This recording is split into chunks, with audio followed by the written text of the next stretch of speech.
Ya estamos de regreso, Masa Crítica en Iquique Televisión, en este tercero y último bloque. Hemos conversado de varios temas, ¿cierto? De lo que nos quedó un poco en el tintero, de que habíamos anunciado, digamos, este paro del sector público, Omar, que duró bastante, incidente, hubo bastante cosas, no sé cómo llamarla, digamos, pero una movilización a la cual probablemente no estábamos acostumbrados con la gente del sector público.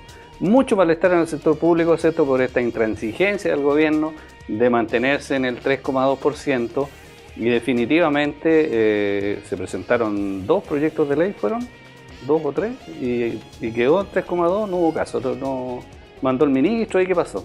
¿Cómo viste ese conflicto?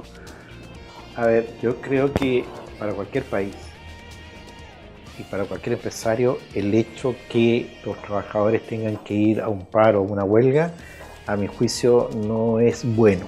No habla de calidad de gestión. Ya está el paro de Sodimac y yo creo que pienso que no van a lograr mucho, porque hay una cierta concepción de no tener un diálogo empresariado versus trabajadores más fluido, más como diría yo, más de acuerdo en hacer crecer el negocio y que en ese crecimiento del negocio a todos nos vaya bien. ¿Ya? Eso lo traslado hoy día a la gestión pública, y lo que no sabemos, yo por lo menos no lo sé, porque el ministro ha dicho, no, el guarismo me da 3,2%. ¿Y cuál es el guarismo? Es que no hay plata. ¿Y dónde no hay plata? ¿Por qué no hay plata? Sabemos que no hay plata en las arcas fiscales porque no hemos crecido adecuadamente. A propósito de la conversación anterior, se supone que vamos a crecer un 1,5, Bolivia 5, Perú 3,5. Ya es una cosa complicada para nosotros. ¿Ya? O sea, si hoy día, no sé si han hecho la encuesta, ¿ya? ¿Cuál es el ministro como menos querido? Sin duda va a ser el de Hacienda, sin duda. Porque lo que uno percibe de él es una tosudez y es un manejar un guarismo que yo no sé si los dirigentes de la ANEF lo conocen. Por lo menos los locales no lo conocen. Le pregunté, oye, ¿cuál es el guarismo? Dime cuál es la fórmula que llega el ministro al 3,2% y no accede al 4%. Porque en estas cosas, estamos hablando de política, ¿ya? Se dicen cosas que a lo mejor no son verdad. Felipe, ¿cómo viste tú este movimiento? Porque en definitiva también, ¿cierto?, cuando estos movimientos se prolongan mucho en el tiempo, al final la gente termina siendo un boomerang, digamos, ¿cierto?, este tipo de manifestaciones. La gente se empieza a molestar, ¿cierto?, va a los servicios públicos, no lo atienden, se postergan las operaciones, en fin, las atenciones médicas, y terminan siendo, digamos, ¿cierto?, en contra de lo que quieren los dirigentes sindicales. Yo pienso 3 cosas. Lo primero, creo que esta movilización estuvo algo contaminada por una relación tensa entre el Partido Comunista y el gobierno. Y eso yo creo que negarse a eso es una realidad. Y sabemos que el Partido Comunista ha planteado una suerte de chantaje respecto a la calle versus estar en el gobierno. Y eso tensionó justo en un momento difícil para el gobierno. Segundo, creo que debe haber un sistema distinto para que el sector público pueda conseguir demandas legítimas. Creo que no puede ser a través de esto, porque finalmente los que se desgastan en el sector público, porque dejan de trabajar, dejan de hacer la función que muchos tienen pasión, y conducente con eso, además con la movilización, sale mucha gente perjudicada. Pero el entender de que conseguir este sistema debe ser por otra vía. Creo que hay que elaborar un sistema más eficiente para presionar al gobierno a través del Congreso. Pero aquí lo que vimos es que el gobierno hizo una suerte de puente con el Congreso. El Congreso representó a la comunidad pública en un momento, a los funcionarios públicos, pero luego una suerte de negocios políticos internos que nadie entendió mucho, y con el apoyo del Chile Vamos terminó aprobándose algo que nadie se imaginaba que se iba a aprobar, ¿cierto? Y tercero, creo que hay algo que se abandona fuertemente en esta movilización. Yo se lo dije a los dirigentes cuando fueron al CORE, estuvieron en el CORE, que es instalar este tema más que de la preocupación de los ingresos del sistema público, el sistema de contratación de los empleados públicos. Creo que el peor sistema que tenemos y el peor empleador en Chile es el Estado. Los sistemas de honorarios no pueden existir y se instala y nadie lo resuelve y pasan los años y hay gente que está 20 años trabajando en horario y no tiene ninguna protección previsional de salud ni nada. Las contratas también son contratos absolutamente ineficaces para dar seguridad laboral, para mostrar una carrera funcionaria y por tanto hoy día está bien, hay un tema de ingresos, pero a mí me preocupa también la estabilidad, porque podemos hablar de ingresos, pero a la vuelta de un mes vamos a tener personas con términos de contrato, con personas que quedan en la calle después de haber entregado una vida y que porque cambió una autoridad no me sirves. Entonces, yo creo que también ese tema no se ha instalado. Si queremos de verdad tener un Estado eficiente, no se trata de contratar más personas, pero sí tener la mejor calidad. Yo creo que la calidad del contrato es muy precaria. Hay desigualdades tremendas. Creo que este debía haberse centrado en la base de los grados más bajos. Creo que si nosotros hubiéramos hecho una buena proporción subiéndole realmente a los que ganan sobre el grado 13, grado 14, fuertemente y menos al que tiene sobre grado 5, yo creo que hubiera sido, a lo mejor hubiera alcanzado incluso para reajustes mayores. Entonces, eso yo eché de menos, una distribución que se condijera con incluso los años de servicio. Hay funcionarios que llevan 1 o 2 años de servicio y hay otros que llevan 30, 40 años de servicio. La gobernación tenía un funcionario del programa PEC. ¿Te acuerdas del PEC y el POG? Ahí tenía un trabajador que empezó en horario y que estaba en planta. Entonces, yo tengo la impresión de que ahí falta una reforma más profunda, que no las dejemos solo en un punto, en medio punto de lo que significa ganar 30, 40, 50 lucas más, que son importantes. Pero creo, yo hubiera hecho el énfasis y le dije a los dirigentes, trabajen el tema de la calidad del trabajo, de lo que significa estar ahí, las condiciones laborales, incluso en los espacios. Hay gente que trabaja en condiciones infrahumanas, que los meten 4 o 5 funcionarios en una oficina de 3 o 4 metros cuadrados. O sea, si a mí me preguntan, y a lo mejor, de hecho, yo creo que hemos estudiado administración de recursos humanos, sabemos que no todo está en los ingresos, en dinero, en la calidad del trabajo de la persona. Si tú encuestas a un trabajador, valora muchas veces el trato, valora muchas veces su espacio, la calidad de trabajo, pero el clima laboral por sobre el ingreso. Pero esto lo hemos circunscrito solo a una discusión de cuánto billete más, y no todo es billete, no todos obviamente pagan cuenta y resuelven, pero creo que estamos simplificando el desarrollo del trabajo público solo a recibir 40 o 50 lucas más, y creo que es harto más que eso. Iván, cuando hemos entrevistado, ¿cierto?, ya desde hace bastante tiempo a los precandidatos presidenciales, siempre este tema sale a colación. Y yo recuerdo haber conversado con Sebastián Piñera, ¿cierto?, en este mismo set, en algún minuto, ¿cierto?, cuando era precandidato presidencial, también en algún momento con Michelle Bachelet, en fin. Y cuando se aborda este tema, todo el mundo dice, sí, cierto, hay que resolver este tema, no puede ser que tengamos tantos funcionarios cierto honorarios, hay que darle solución a esto, nos vamos a abocar a resolver el problema. Y después pasan 4 años, ¿cierto? Y en este caso han pasado 8, 12, ya 20 y tantos años de democracia. Y el problema sigue igual, o sea, prácticamente no se modifica un ápice. ¿Qué pasa con esos temas? ¿Qué pasa, cierto, con un tema como es el resolver el tema de previsión, cierto, con estas manifestaciones enormes de no más AFP, en fin, que hemos tenido en los últimos tiempos?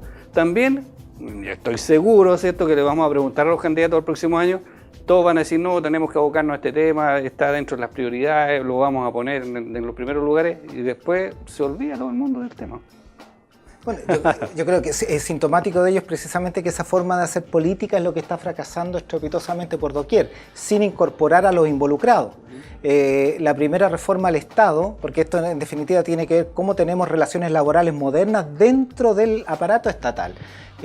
Data de 1995, en el gobierno de Frei Ruiz Tagle, otro intento se hizo en el gobierno de Ricardo Lagos, y de ahí a la fecha, silencio total. Entonces, yo creo que como está el país, urge un abordaje de tener relaciones laborales modernas dentro del Estado, donde podamos colocar argumentos de un lado y de otro, porque eso no ha habido. Es decir, podemos asegurar, creciendo 1,5, 1,3 una economía, en los últimos 10 años, cuál ha sido la evolución del poder adquisitivo real, el poder de compra real, de los salarios de los trabajadores fiscales, porque eso hay que garantizarlo, ese es el piso. Pero obviamente ese tipo de argumentación ha brillado por su ausencia y en eso el gobierno lo ha hecho pésimo. Omar, conversando con los dirigentes a propósito, ¿cierto?, de estas movilizaciones, también existe la percepción en la opinión pública de que hay ciertos sectores, digamos, del aparato público que están mejor remunerados que en el sector privado. Y de alguna manera, ¿cierto?, se pretende seguir incrementando esas rentas, mejorando, es obvio, digamos, ¿cierto?, el papel y el rol de los dirigentes sindicales, pero también hay una realidad del país, digamos, en el sector privado algunas de las personas, no digo todas, por supuesto, que trabajan en el sector público, en el sector privado no tendrían, digamos, esos niveles de renta. Yo creo que sin duda, estoy tratando de acordarme de la escala única en la administración pública, que no es escala única. De única no tiene nada. Que de única no tiene nada. Porque hay diversas escalas, Claro. conforme a las zonas, conforme a las Exacto. asignaciones. No, y dentro del aparato público, ya la escala de aduana y del SAC es diferente a la del GORE, por ejemplo. Sí, claro. ¿Ya? Y estas dos, y la de Corpo. ¿Para Estas qué hablar tres- de los municipios? Los municipios son como los parientes pobres Sí. en esta cosa. Pero sí, hay una remuneración relativamente significativa, diría yo, de grado 4 hacia arriba. ¿Ya? Hay una zona intermedia que yo la situaría entre el grado 5 al 7, 8 tal vez. Pero ya después para abajo, no, los sueldos no son tan, digamos, bueno, la Fundación Sol hace un estudio y sitúa el promedio del trabajador público en Chile en 550.000 pesos. ¿Ya? Comparado esto con el sector privado, no hay mucha diferencia. ¿Ya?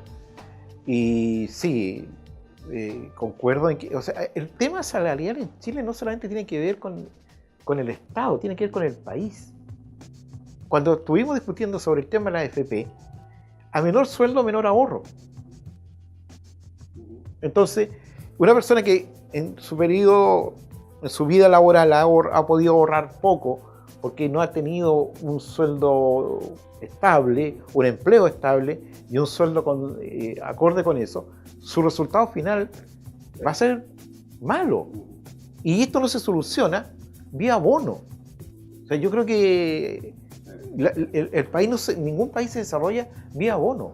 Un país se desarrolla en la medida que genera capacidades, en la medida que hace emprendimiento, en la medida que iguala la cancha. Va a ser justo. De los 550 que tú dijiste, hablaste de un sueldo bruto y que cuando lo circunscribimos el sueldo base de los funcionarios públicos, baja muchas veces el tercio y menos. Sí. Y que Sí. porque las otras son ganadas, por decirlo en buen chileno, adicionales que han sido asignaciones o bonos o zonas o cuestiones de ese tipo, asignación de responsabilidad, en fin.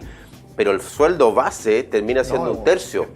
Entonces, y cuando hablamos del reajuste, es del sueldo base, no del sueldo bruto. Porque ni siquiera estamos hablando del sueldo bruto, porque alguien dijera, oye, son 500, le subes 3 puntos. Oye, no, es de 150.000 pesos lo más probable, el cálculo que se hace. Por eso es que se hablaba de que los reajustes significaban cifras que eran bastante irrisorias.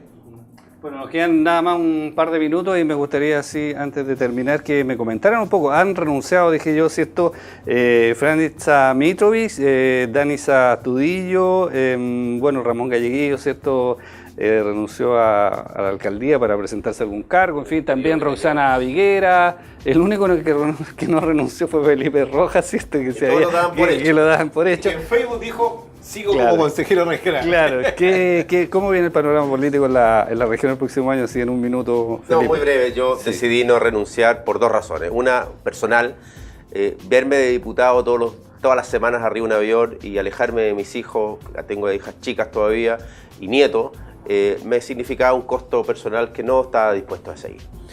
Yo tengo amigos, toda gente que ha trabajado en esta dinámica y la verdad es que están destruidos en lo familiar, destruidos desde el punto de vista personal, desde el punto de vista anímico y energía, es un costo muy alto. Y segundo, el cumplir el compromiso con la comunidad. Yo ya había renunciado una vez como concejal y lo había hecho con mucho pesar después de haber asumido con entusiasmo como gobernador.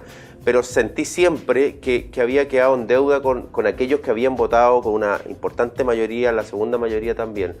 igual que ahora. Entonces dije, por segunda vez no voy a defraudar a la gente que votó por mí y voy a continuar trabajando en algo que le he ido tomando cariño como de a poco. Esto es como un amor de amigos que se ha convertido en un amor pasional, porque la verdad es que al principio estaba muy decepcionado de la función del consejero regional, porque no era lo mismo del mundo ejecutivo pasar a esto que es distinto, que es más dar largo aliento. Estoy entusiasmado ahora, le he aprendido a conocer las mañas a las áreas, a tratar de poder resolver y de influir en proyectos que quiero que sean influyentes para la región. Así que me quedo consejero y espero que contar con el respaldo de la gente para la próxima reelección.